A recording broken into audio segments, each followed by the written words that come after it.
Shalom Pak Bambang, saya mau izin bertanya, apakah Alkitab itu turun dari langit? Mohon pencerahannya. Dan pertanyaan tentang dua kitab suci yang sama-sama merasa diturunkan. Nah, Alkitab tidak pernah diturunkan dari surga.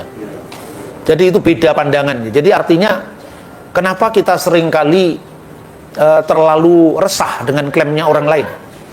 Kalau saya klaim ya biar saja, itu klaim teologis orang, itu kan haknya mereka untuk melakukan hal yang mereka lakukan. Jadi kalau saya mengatakan istri saya Bu Safa, istrinya orang lain misalnya namanya Maria, saya tidak perlu harus mengganggu klaimnya orang atas istrinya, iya tak? Dan orang juga tidak boleh mengganggu istri saya, kan begitu kan? Jadi saya memilih istri saya, orang memilih istrinya, itu adalah wilayah privat. Dan pertimbangan saya memilih istri dan pertimbangan orang lain memilih istri, itu kriterianya beda-beda. Apalagi bicara tentang kitab suci. Jadi kalau definisi kitabnya aja tidak sama, kenapa harus kita klaim sama-sama turun dari Tuhan? Ya, setiap agamanya nama kitab suci itu bukan dari Tuhan, dari manusia. Dari Tuhan itu kan keyakinan tentang kitab suci. Kitab suci itu Kodeks Vatikanus ditemui di Vatikan, Kodeks Sinaiticus ditemukan di Sinai. Tintanya juga dari getahnya pohon waktu itu dibuat nulis, kertasnya dari kertas papirus, semua kan manusia itu. Tidak ada kitab yang turun dari langit. Tapi bahwa idenya itu diyakini turun dari surga, lah itu wilayah lain, bukan wilayah sejarah. Itu wilayah meta historis, di luar sejarah. Nah, karena itu harus dibedakan antara keyakinan dengan faktanya. Nah, itu contoh sekarang soal keyakinan. Orang Muslim mengakui bahwa Tuhan menurunkan kitab. Kata menurunkan ini tidak ada dalam agama Yahudi, tidak ada dalam agama Kristen.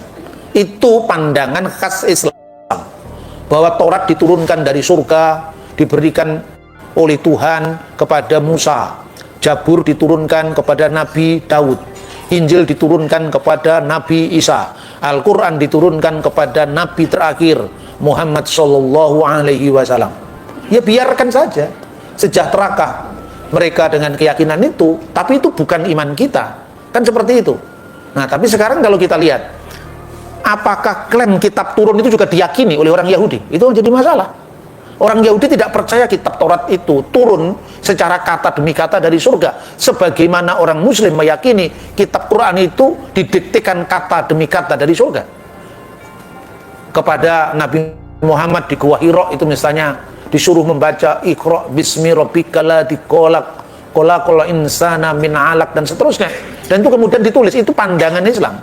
Kalau Anda melihat dalam pandangan Yahudi misalnya, Dibra Torah Kileson Bene Adam.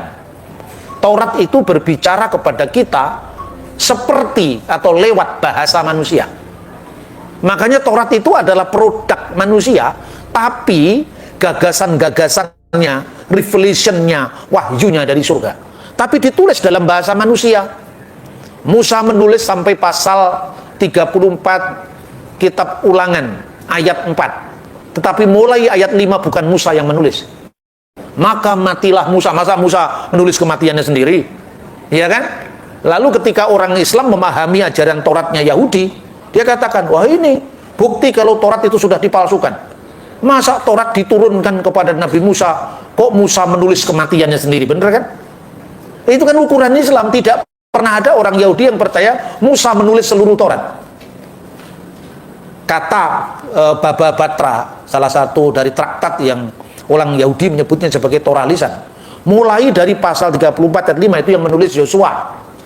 Jadi ditanya kepada orang Yahudi, ya tidak semua ditulis oleh Musa. Ini kan salah pahamnya teman Muslim aja tentang iman Kristen. Nah, itu harus clear. Saya juga tidak pernah mengganggu ajaran Islam. Saya tidak pernah menyalahpahami ajaran Islam. Tapi tolong dong jangan mengukur iman saya dari ukuran mereka. Karena pandangan firman turun dari surga tidak pernah ada dalam Yahudi maupun dalam Kristen.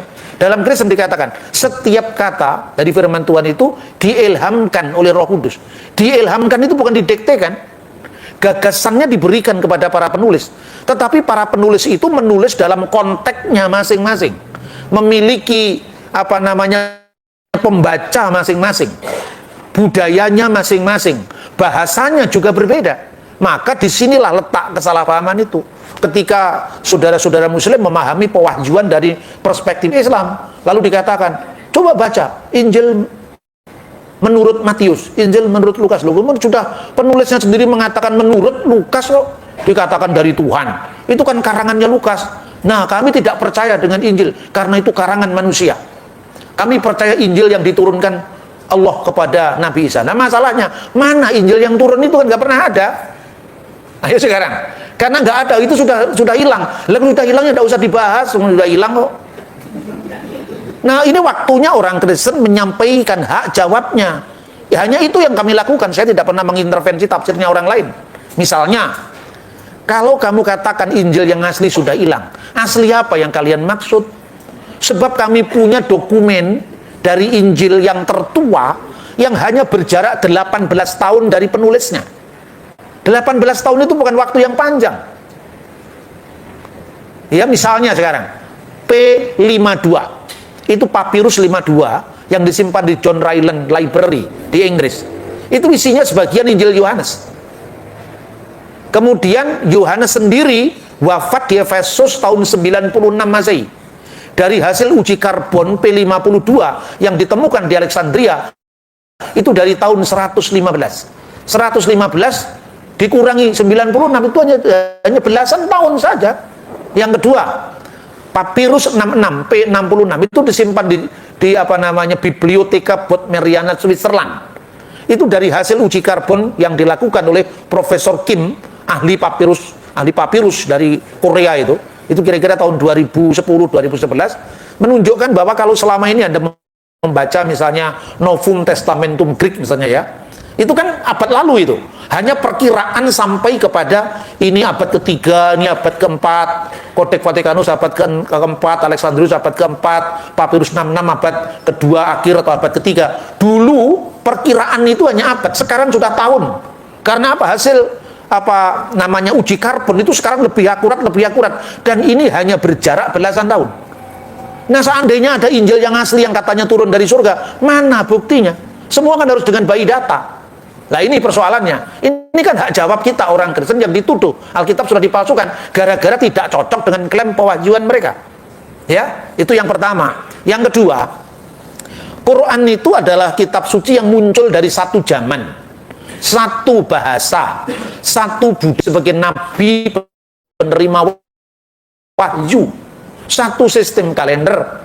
Dibandingkan dengan Alkitab itu bukan perbandingan yang apple to apple. Alkitab itu ditulis sejak zaman sumber utamanya dari Musa ya, yang namanya kitab Torah itu, sekalipun mengalami proses peredaksian setelah zaman Musa, sampai dari kitab Wahyu itu ditulis sebelum kematian Rasul Yohanes di Efesus tahun 96 Masehi. Jaraknya 1500 tahun. Coba untuk memudahkan pemahaman. Membandingkan Quran dengan Alkitab itu sama dengan membandingkan, kan satu zamannya. Bahasanya cuman kalau nggak Inggris, sedikit Jawa karena beliau ibunya bapaknya orang sah. Cukup satu bahasa Indonesia atau bahasa Jawa atau sedikit Minahasa yang anak-anak atau orang-orang itu ya, plus bahasa Inggris cukup. Waktu Pak Prabowo mengungsi di Yordan pun dia tidak ngerti bahasa Arab juga. Kan lebih simpel. Kalau bicara tentang Pak Prabowo, tanggal berapa Pak Prabowo pergi ke Yordan, itu bisa gampang dicari tanggalnya. Tahunnya juga tahun Masehi, kalender Gregorian yang ditetapkan oleh Paus Gregorius tahun 1582, gampang sekali. Tapi kalau Anda membaca Indonesia dari masa prasejarah, coba bahasanya sama apa enggak? Zaman kerajaan Sriwijaya, zaman kerajaan Ternate Tidore, zaman kerajaan Majapahit, zaman apa namanya Pujangga Baru Sanusi Pane, Amir Hamzah, dan zaman ejaan Indonesia yang disempurnakan, zamannya Yus Badudu. Itu soal bahasa aja sudah rumit, belum sistem kalendernya. Sistem kalendernya misalnya Sultan Agung menetapkan kalender Jawa pada tahun 1630 tanggal 6 bulan Juli misalnya. Terus Sultan Agung menetapkan kalender Jawa pada tanggal 1 Suro tahun 1555 misalnya. Dua yang bertentangan, kalendernya beda bro, bukan dua yang bertentangan. Inilah Alkitab. Coba kalau kita memahami misalnya bahasa Indonesia kan, Malaysia, Indonesia, Brunei kan akarnya Melayu. Prasasti Kedukan Bukit. Saya itu di hadapan para mahasiswa lintas agama. Orang mengatakan, ini Alkitab saling bertentangan, Pak. Ini baru ngomong Alkitab, apalagi ngomong Quran. Gitu? Baru ngomong Alkitab saling bertentangan, Pak. Yang bertentangan yang mana? Ini di sini di dalam kitab Taurat Paskah tidak bulan Nisan, tapi di kitab yang lain bulan Nisan. Di zamannya Musa, nama bulan untuk Paskah belum Nisan. Nisan itu setelah pembuangan Babel. Seperti Anda sekarang. Di zaman Sultan Agung belum ada hari Minggu, yang ada hari Ahad. Kemudian setelah koran pemberita Betawi diterbitkan, yang menerbitkan penyanyi Jawa yang mendapatkan hadiah sebagai seorang perintis pers nasional dari Pak SBY tahun 2006, namanya Raden Mas Adi Suryo, baru muncul kata Domingo menjadi Minggu, diambil dari bahasa Portugis. Sebelum zamannya Raden Mas Tirto Adi Suryo, tidak ada orang Indonesia yang mengenal kata Minggu, kecuali hari Akad atau bahasa Sanskerta dulunya. Ini rumit, baru berapa ratus tahun sudah rumit. Lah ini Alkitab 1500 tahun. Bagaimana kita bisa dengan begitu gegabah mengatakan Alkitab saling bertentangan? Contoh yang lain. Kalau bicara tentang Yesus disalib, itu bukan ukurannya untuk Islam menafsirkan Alkitab, itu bukan haknya. Karena apa? Makanya tadi saya sampaikan, jangan salah paham. Posisi Quran dan posisi Alkitab tidak sebanding. Karena itu saya menolak perbandingan agama antara dua kitab itu. Jadi cara menolak saya kan halus. Kalau bicara Yesus disalib, kenapa harus membaca literatur abad ke-7 Masehi? Yesus disalib tahun 33. Nabi Muhammad baru lahir tahun 571. Kalau Anda percaya itu wahyu, ya silahkan. Kalau saya Alkitab, bukan Al-Quran. Karena apa? Anda mau mencatat sejarahnya Patih Gajah Mada. Tentu sejarah sejaman terlepas dari keyakinan wahyu, terlepas dari keyakinan firman. Ini soal sejarah. Saya lebih percaya kitab Negara Kertagama. Karena ditulis, meskipun ditulis oleh orang lain, tapi ditulis sejaman dengan Gajah Mada, yaitu pada masa puncak keemasan kerajaan Majapahit di bawah Raja Hayam Wuruk. Kan begitu kan? Saya lebih percaya dengan misalnya Empu Tantular yang menulis Bhinneka Tunggal Ika, karena dia menulis tahun 1385, daripada saya percaya dengan sastra Melayu zamannya Sanusi Pane. Bener nggak? Jadi kalau untuk penyaliban Yesus tidak usah baca Quran, dan jangan mau diajak baca Quran. Pertama, itu bukan kitab saya, bukan kitab kita, dan tidak boleh menjadi rujukan bagi kita. Kedua, itu terlambat, terlalu panjang diukur dari sejarah, karena Yesus tahun 33, Qurannya baru muncul 500 tahun kemudian. Jadi tidak apple to apple untuk dibandingkan. Itu satu. Kedua, pemahaman Muslim pasti mengatakan itu wahyu Tuhan yang terakhir. Jadi yang terakhir itu membenarkan. Ya itu silakan, itu klaim teologis. Tapi bagi saya orang Kristen tidak ada lagi yang perlu dibenarkan. Mana yang dibenarkan? Semua catatan sejarah di abad pertama Yesus pasti disalib. Maka saya bilang ini sejarah umum kan. Tapi kalau kita tanya, apa makna Yesus disalib bagi kita? Itu jawabannya Alkitab. Karena sudah wilayah iman, wilayah teologis. Yesus disalib karena kasihnya kepada kita untuk menebus dosa kita. Itu kan makna penyaliban, tapi Yesus pasti disalib. Itu sejarah. Coba baca catatannya Cornelius Tacitus. Orang-orang yang disebut dengan Kristen sesuai dengan sebutan Kristus itu telah disalibkan. Jadi Kristus telah disalibkan pada masa Kaisar Tiberius di bawah prokurator kita Pontius Pilatus. Clear, itu catatan sejarah. Kenapa kita bandingkan, diserupakan dengan orang lain? Itu bukan urusan kita.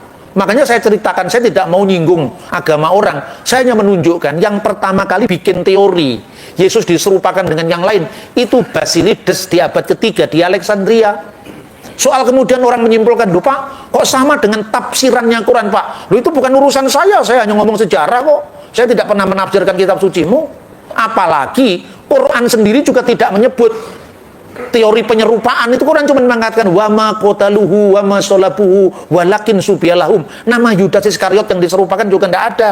Yang lain menyebutnya nama Jirjis yang disalibkan. Tapi itu kan bukan wilayah iman saya. Saya tidak mau peduli dengan agama orang lain. Itu Bapak Ibu. Terus kemudian, kalau itu Tuhan cuma satu, kenapa ada kitab suci yang berbeda-beda? Itu kan soal klaimnya orang. Asalnya dari Tuhan. Itu contoh kemarin saya ditanya, agama samawi. Saya pun nggak setuju dengan istilah agama samawi. Agama samawi itu definisi Islam. Agama yang asalnya dari langit. Yang termasuk di agama samawi, secara umum ini ada yang memasukkan agama Majusi, tapi secara umum Yahudi, Kristen, dan Islam. Karena ketiga-tiganya mendapatkan kitab yang turun dari langit. Padahal ditanya kepada Yahudi, enggak, Taurat enggak pernah didiktekan turun dari surga. Taurat asalnya dari surga, tapi tidak pernah didiktekan kata demi kata. Makanya dikatakan dalam tradisi Yahudi, Dibra Torah Keleson Bini Adam. Kalau kita lihat Kristen, setelah aku menyelidiki dengan seksama segala peristiwa yang terjadi di antara kita, dari saksi mata dan pelayan firman, maka aku memutuskannya untuk menuliskan secara teratur bagimu, wahai Theophilus. Nah, tapi orang-orang yang tidak suka dengan saya, ini Pak Bambang kitabnya wartawan, maka ada riset, ada penelitian, lebih bagus kitabnya wartawan ketimbang kitab yang diklaim sebagai wahyu tapi tidak boleh diutak-atik secara historis. Ayo sekarang, lebih baik kitabnya wartawan, kan ada pertanggungjawaban sumber. Tapi kalau saya mengatakan pokoknya ini wahyu dari Tuhan, tidak boleh dibahas. Lah kenapa kamu suka membahas kitabnya orang? Wong kitabmu sendiri nggak boleh dibahas. Ini kan statnya kita sudah kalah. Kita kalah karena apa? Kita nggak boleh sedikit menyinggung kitabnya mereka, bahkan membandingkan pun nggak boleh, ya kan? Tetapi mereka boleh mengobok-obok kitab kita. Saya menghormati Alkitab, saya menghargai Alkitab, makanya saya tidak pernah mau Alkitab dibandingkan dengan kitab suci orang lain. Kan gitu. Itu cara saya melindungi properti rohani saya. Dan apa yang saya sampaikan itu bukan hanya dari saya pribadi loh. Anda membaca misalnya tulisannya Moshe ben Maimun, seorang rabi Yahudi abad pertengahan. Dia mengatakan, kamu boleh mengajarkan Taurat kepada orang Kristen. Kenapa? Karena orang Kristen itu sekalipun tafsirannya salah, di mata orang Yahudi kita salah kan, soal Yesus penggenap Taurat itu mereka nggak setuju. Sekalipun tafsirannya salah, tapi Tauratnya yang ada pada mereka persis sama dengan Taurat kita. Di perjanjian lama kita itu kan sama dengan Tauratnya Yahudi, hanya tafsirannya yang disimpangkan karena mereka kurang pengetahuan katanya. Tapi kalau mereka dikasih tahu baik-baik, niscaya mereka akan kembali ke ajaran yang benar. Itu kata Rabi Moshe ben Maimun. Tetapi kamu dilarang mengajarkan Taurat kepada orang Muslim. Dia menyebut kata Yismaelim, orang-orang kaum Ismail. Kenapa tidak boleh? Karena mereka tidak percaya dengan kitab suci kita itu asli.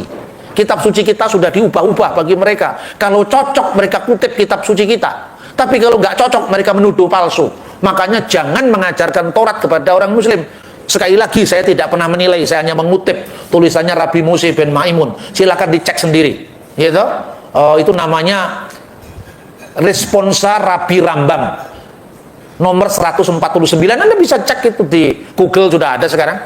Jadi artinya itu. Jadi kalau orang mengatakan orang Kristen itu membaca Taurat, kamu tidak ngerti sejarah. Memang Kristen asalnya dari mana? Kristen asalnya dari Yahudi. Dan orang Yahudi itu bukan hanya orang Yahudi Rabinik yang sekarang eksis, atau orang Yahudi Karaid yang sekarang juga eksis, tapi ada Yahudi Parisi yang sekarang bermetamorfosa jadi Yahudi Rabinik sejak runtuhnya Bait Allah di Yerusalem. Lalu ada Yahudi Eseni yang sekarang sudah punah, tapi meninggalkan bagi kita naskah-naskah Laut Mati, Dead Sea Scroll. Ada orang Yahudi Saduki yang sekarang sudah punah, karena dulu dia menjadi imam besar, ketua mahkamah agama, begitu Bait Allah hancur, tidak ada pekerjaan lagi, makanya hilang kelompok ini. Tinggal dua yang tersisa, orang Yahudi dan Kristen. Kristen itu sendiri di dalam pemikiran orang Yahudi disebut apa? Terkutuklah orang-orang Nostrim. Apa artinya Nostrim? Nostrim itu pengikut Yesua, orang Nazaret. Jadi diakui bahwa di kalangan Yahudi muncul sekte sesat yang namanya Kristen, yang namanya Nasrani. Di kalangan Yahudi di mata Parisi muncul sekte sesat yang namanya Eseni. Di mata orang Parisi muncul sekte sesat yang namanya Saduki yang tidak percaya dengan kebangkitan. Itu di mata Parisi. Nah, di mata orang Kristen, Parisi itu saudara kita dalam Taurat, tapi mereka belum sampai. Ibarat jalan baru di tengah jalan, kita sudah final gitu loh.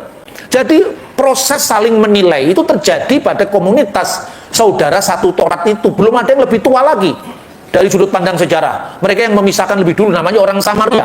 Sampai hari ini Tauratnya juga sama, Taurat Samaria. Ada varian-varian teks, itu ada urusan lain. Makanya misalnya soal Iska atau Ismail ini juga gitu. Kita diajak berdebat soal Yesus disalib atau tidak, saya nggak mau. Yesus pasti disalib, kenapa diperdebatkan? Loh kok pasti disalib? Baca sejarah. Nggak usah kita baca Alkitab, Yesus pasti disalib. Ini sejarah sekuler, sejarah umum. Jadi kalau Alkitab kita batasin sebagai wahyu, kita kalah karena kedudukannya sama dengan kitab-kitab yang lain, tidak peduli asalnya dari 500 tahun setelah peristiwa atau 300 tahun setelah peristiwa, karena dua-duanya distempel wahyu, ya sudah, wahyu dari Tuhan. Pertanyaannya, masa Tuhannya satu, wahyunya berbeda-beda? Gitu kan? Maka cross checknya apa? Kalau Kristen ngomong ini yang benar Alkitab, Islam ngomong ini yang benar adalah Al-Quran, Hindu ngomong ini yang benar, kita beda. Semua kan benernya masing-masing. Lah sekarang diuji satu-satu. Misalnya ya, Abraham, bapaknya Abraham namanya siapa? Dalam Alkitab misalnya namanya Terah. Apa kira-kira data sejarah sejaman Abraham tidak ditemukan? Apa kira-kira data sejarah sejaman dengan Musa tidak ditemukan? Di luar Alkitab loh. Ditemukan. Undang-undang Hammurabi itu 200 tahun sebelum Musa loh itu. Undang-undang Hammurabi. Undang-undang Lipit Estar itu sejaman dengan Abraham.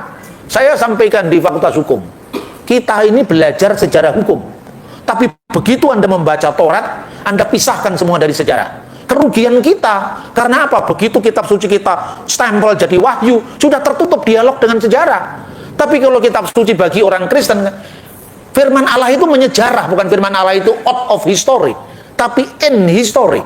Makanya contohnya, yang namanya Yohanes Pembaptis, itu tidak hanya dicatat dalam Alkitab, itu dicatat dalam karya sejarah abad yang sama, yaitu tulisannya Flavius Josephus. Tapi cara mencatatnya dari sudut pandang Alkitab dan sudut pandang Flavius Josephus berbeda.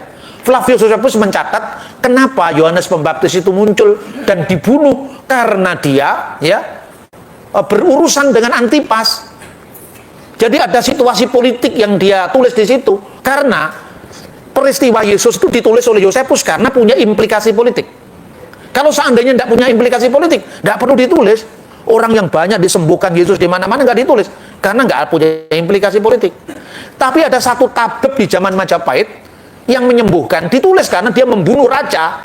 Membunuh raja itu menjadi berita besar. Tapi berapa banyak orang yang disembuhkan sang tabib ini nggak pernah dicatat karena tidak punya implikasi politik. Nah ini contohnya. Jadi Alkitab bisa diuji ketika seorang arkeolog yang namanya Leonard Woolley melakukan penggalian di kota Abraham. Lalu ditemukan reruntuhan kota namanya Tel dalam bahasa Ibrani. Misalnya Tel Amarna, kalau di dalam konteks penggalian kota Abraham, Tel Seruk, Tel Nahor, Tel Turahi. Lah Turahi mirip dengan nama Terah. Jadi kalau misalnya Al-Quran mengatakan nama bapaknya Ibrahim itu Azar, silahkan dibuktikan apakah pada milenium. Kemarin Bapak Sekum tanya kepada saya, apakah kira-kira kurikulum STT itu perlu ditambahkan? Saya kira perlu, yaitu namanya arkeologi Alkitab. Diperlukan itu supaya orang Kristen tidak memandang Alkitab itu hanya sekedar buku yang diyakini sebagai diilhamkan Roh Kudus. Keyakinan itu tidak bisa digugat, tapi bisa dibuktikan, bisa diverifikasi dari sejarah nyata. Itu ya. Oke Pak Bambang, penjelasan Anda sangat mencerahkan dan menguatkan iman kami. Terima kasih, Tuhan Yesus memberkati.